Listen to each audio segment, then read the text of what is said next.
Hello, good morning. Welcome to Vizcayana Hotel. This is Rhea Jagirigo. Can I help you? Hello, good morning. I'd like to make a reservation for the second week in July. Do you have any vacancies? Wait, ma'am, let me check. Yes, ma'am, we have several rooms available for that day. What is the exact date of your arrival? 14th of July at 2 p.m. Okay, ma'am. For how long will you be staying with us? For 2 nights. For how many people is the reservation for? Just me. Okay, ma'am. Could you prefer a single room or deluxe room? And could you prefer to have a room with a view of ocean? Single room, please. And yes, I would love an ocean view. Okay, it's great. Now, what name will the reservation be listed under? Cyril Marie Agonoy. Would you spell your first name for me, ma'am? Sure.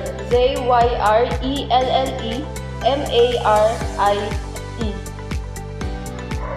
ma'am. Can I have your contact number? Yes. 0939-468-6810. And can I have your email address, ma'am? cyrelmarieagonoy@gmail.com. Can I have your address, nationality, and country of origin, ma'am? Yes, sure. I'm Filipino from Bambang, Nueva Vizcaya, Philippines. Would you like to prefer credit card or cash, ma'am? Credit card, What kind of credit card, ma'am? Visa. Can I have the 16 digit of your credit card, ma'am? 1234-4000-5678-9011. Okay, ma'am. Your room is at third floor, room 310, and I will send in your email for the rate of our hotel, ma'am. Okay. Do you have a special request, ma'am?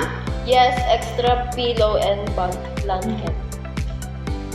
Alright, Miss Cyber, your reservation has been made for the 5th of July for a room with a single room and view of ocean.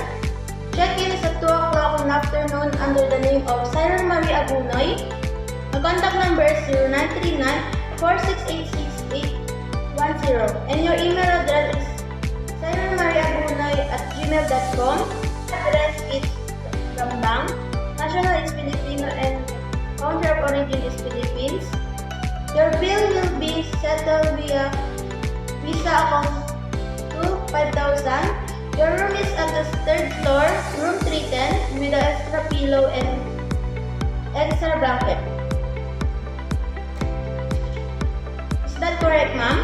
Yes, that's all correct. Is there anything I can do you, ma'am? No, thank you.